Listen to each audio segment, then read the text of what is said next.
اعوذ باللہ من الشیطان اللعین الرجیم بسم اللہ الرحمن الرحیم وصلی اللہ علی محمد وآل بیتہ الطیبین الطاہرین المعصومین۔ بارگاہ ملکوتی امیر المومنین صلوات اللہ وسلامہ علیہ سے کاروان حسینی از مدینہ تا مدینہ کے ساتھ اپنے مومنین کرام کی خدمت میں حاضر ہوں۔ گزشتہ گفتگو میں ہم نے 2 محرم سے لے کے شب عاشور کے واقعات کو مفصل بیان کیا تھا، اور اس کے بعد ہم نے لشکر ابن سعد، لشکر یزید اور امام حسین علیہ السلام کے اصحاب باوفا کے اوپر گفتگو کی تھی، جو تقریباً 2 قسطوں کے اوپر محیط اور مشتمل تھی۔ آج سے ہم روز عاشور کے جو المناک واقعات ہیں ان کا آغاز کر رہے ہیں۔ طبری نے روایت درج کی ہے کہ روز عاشور امام حسین علیہ السلام نے اپنے اصحاب کو تیار کیا، نماز صبح جماعت کے ساتھ ادا کی، اور امام حسین علیہ السلام کے لشکر میں 32 ایسے افراد تھے جو گھوڑوں پہ سوار تھے، اور 40 افراد ایسے تھے کہ جو پیدل تھے۔ امام حسین علیہ السلام نے اپنے لشکر کی ترتیب کچھ یوں دی کہ میمنہ کے اوپر جس کو کمانڈ دی وہ زہیر بن کین تھا، میسرہ کے اوپر جس کو کمانڈ تھی وہ حبیب ابن مظاہر تھا، اور لشکر کا پرچم اور علم جس ہستی کے ہاتھوں میں تھمایا وہ حضرت عباس امام حسین علیہ السلام کے بھائی تھے۔ اس کے بعد امام حسین علیہ السلام نے اپنے ہاتھوں کو بلند کیا اور ایک دعا کی۔ ہم اس دعا کو آپ کے سامنے تلاوت کر رہے ہیں کہ جو سید الشہداء نے نماز فجر کے بعد اپنے لشکر کو ترتیب دینے کے بعد دعا مانگی ہے۔ ہمیں اس دعا سے جو نقطہ سمجھ آتا ہے وہ یہ ہے کہ ہم اپنے کسی کام کو انجام دینے کے لیے جتنے بھی اس کے مقدمات ہیں ان تمام مقدمات کو اچھے طریقے سے انجام دیں، اور پھر اچھے نتیجے کے حصول کے لیے اللہ سبحانہ و تعالیٰ کے اوپر توکل کریں اور اسی ذات کے اوپر اعتماد کریں۔ یہ دعا کا تقریباً خلاصہ ہے کہ جو ہمیں ترجمے سے سمجھ آتا ہے۔ بسم اللہ الرحمن الرحیم۔ امام کے ہاتھ اٹھے ہوئے ہیں۔ اللہم انت ثقتی فی کل کرب، اے اللہ ہر غم میں میرا تو ہی مقام اعتماد ہے، میں ہر غم اور ہر مصیبت کی گھڑی میں فقط تیرے اوپر اعتماد کرتا ہوں۔ ورجائی فی کل شدت، اور ہر سختی کے وقت میری امید کی کرن فقط تو ہی ہے۔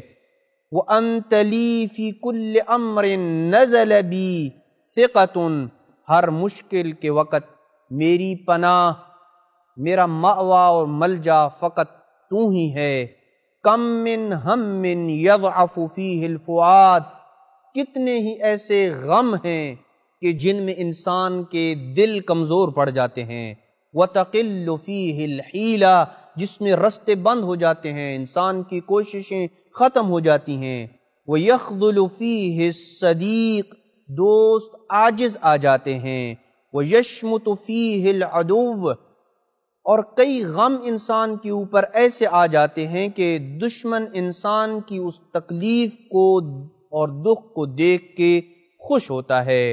امام علیہ السلام فرماتے ہیں انزلتہ بک وشکوتہ الیک رغبۃ منی الیک عمن سواک، پالنے والے ان تمام مصائب اور دکھوں میں تیرے سوا کسی کے سامنے میں نے شکوہ نہیں کیا، تجھی سے اپنا شکوہ کیا ہے، تیرے سامنے ہی میں نے اپنا دکھ اور درد کو بیان کیا ہے، تجھ سے ہی اپنا دکھ اور درد میں نے بیان کیا ہے، اور تو نے اپنے لطف سے اور کسائش سے مجھے مصائب کو برداشت کرنے کی ہمت دی ہے۔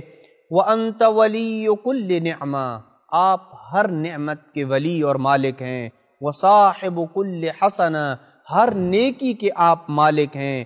وَمُنْتَہَا كُلِّ رَغْبَةٍ، اور ہر خواہش کی انتہا آپ کے اوپر ہوتی ہے۔ یہ وہ امام حسین علیہ السلام کی دعا تھی جو امام حسین علیہ السلام نے روز عاشور صبح مانگی تھی۔ اس کے بعد جو امام علیہ السلام نے کام کیا وہ یہ تھا کہ امام حسین علیہ السلام نے اپنے اصحاب کو حکم دیا کہ آپ خیموں کے پیچھے خندق کھودیں، جو خندق رات کو تقریباً کھودی جا چکی تھی، اور امام حسین علیہ السلام نے صبح حکم دیا کہ اس میں آگ جلائیں۔ اور اس کا فلسفہ اور حکمت یہ تھی کہ جس کو خود سید الشہداء نے بیان کیا ہے کہ تاکہ خیمے آپ کے پیچھے ہو جائیں اور پیچھے سے کوئی بھی، چونکہ جب خندق میں آگ جل رہی ہوگی تو پیچھے سے کوئی بھی خیموں کے اوپر حملہ نہیں کر سکے گا، چونکہ ہماری تعداد کم ہے، ہم ایک طرف سے دشمن کے ساتھ حملہ کریں گے اور ان کے ساتھ لڑیں گے۔ قوم اشقیاء کے سپاہیوں میں سے ایک شخص جب گھوڑا دوڑا کے پیچھے کی طرف سے خباثت کرنے کا اس نے ارادہ کیا، جس کے نام کو ہم بیان کر رہے ہیں، اور وہ گھوڑا دوڑاتے ہوئے پیچھے کی طرف سے جب آیا، اس نے دیکھا کہ خندق کھدی ہوئی ہے اور اس میں آگ جل رہی ہے، تو اس نے بلند آواز کے ساتھ سید الشہداء کو ان الفاظ میں خطاب کیا: یا حسین استعجلت النار فی الدنیا قبل یوم القیامہ، اے حسین قیامت سے پہلے تو نے آگ کو اکٹھا کرنے میں جلدی کر لی ہے، یعنی العیاذ باللہ گویا کہ یہ امام کو طعنہ دے رہا تھا۔ امام علیہ السلام نے کہا کہ من ھذا، یہ کون ہے؟ کأنہ شمر بن ذی الجوشن، لگتا ہے کہ یہ شمر ابن ذی الجوشن ہے۔ امام کے اصحاب نے کہا ہاں اللہ آپ کا بھلا کرے، یہ شمر ہے۔ امام علیہ السلام نے اسے جواب دیا: یبن راعیت المعزہ انت اولا بہا صلیہ، اے ولد الزنا، اے بکریاں چرانے والے کے بیٹے، جہنم میں جانے کا تو زیادہ حقدار ہے۔ پھر جناب مسلم ابن اوسجہ نے امام علیہ السلام سے درخواست کی کہ اے فرزند رسول، یہ میرے تیر کے نشانے پہ ہے، اگر آپ مجھے حکم دیں تو میں اس فاسق کو، جو تمام فاسقوں اور ظالموں کا سید و سردار ہے، میں اس کو ابھی فی النار کر دوں، یہ میرے نشانے پہ ہے۔ لیکن امام حسین علیہ السلام، امن کے داعی نے یہ جملہ کہا: لا ترمح، کبھی بھی تو تیر نہیں چلائے گا، فإنی اکرہ ان ابدا لہم، یہ میں ناپسند کرتا ہوں کہ کربلا میں جنگ کا آغاز سید الشہداء امام حسین علیہ السلام کی طرف سے کیا جائے۔ امام حسین علیہ السلام نے اس کو ناپسند کیا۔ یہ فقط ایک مورد نہیں تھا، اس کے علاوہ بھی ایک مورد آیا ہے کہ جب امام علیہ السلام کے اصحاب میں سے زہیر بن قین نے ظہر کے متعلق یہ کہا تھا کہ ذرنا نقاتل ہؤلاء القوم، اے فرزند رسول کربلا پہنچنے سے پہلے یہی ہمیں اجازت دیں کہ ہم قوم اشقیاء سے لڑیں، فإن قتالنا ایاہم الساعۃ اہون علینا من قتال من یأتینا معہم بعد ھذا، اب ان چھوڑی تعداد والوں کے ساتھ ہمارے ساتھ جنگ کرنا آسان ہے اس لشکر کی بدولت کے جو بعد میں ابن زیاد بھیجے گا۔ لیکن امام حسین علیہ السلام نے کہا لیکن ما کنت لابدأہم بالقتال حتی یبدؤونی، میں حسین یہ نہیں چاہتا کہ میں جنگ کا آغاز کروں، یہاں تک کہ اگر انہوں نے جنگ کا آغاز کیا تو حسین پھر اپنے دفاع کے لیے مجبور ہو جائے گا۔ اور یہی سیرت ہے سید الشہداء کی اور ان کے آباء و اجداد کی کہ وہ کبھی بھی دشمن پہ حملہ کرنے میں پہل نہیں کرتے تھے، وہ امن کے داعی ہوا کرتے تھے، اتحاد کے داعی ہوا کرتے تھے، دشمنوں پہ بھی پہلے حملہ نہیں کیا کرتے تھے۔ یہ اہل بیت علیہ السلام کی سیرت رہی ہے۔ ہمیں اہل بیت علیہ السلام کی اس سیرت سے یہ درس لینا چاہیے کہ جس کے متعلق ہمیں یہ یقین ہو کہ وہ میرا دشمن ہے، وہ مجھے مارے گا، اپنے اس کے حملہ کرنے سے پہلے اور اس کے مارنے سے پہلے کوئی ایسا اقدام کرنا کہ جس سے اس کو اذیت ہو، ائمہ نے اجازت نہیں دی ہے۔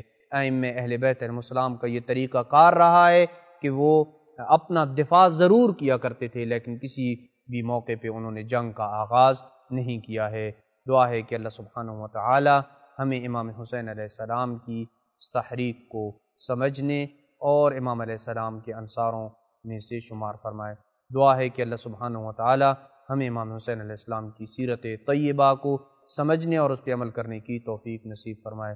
وصلی اللہ علی محمد وآل بیتہ الطیبین الطاہرین المعصومین۔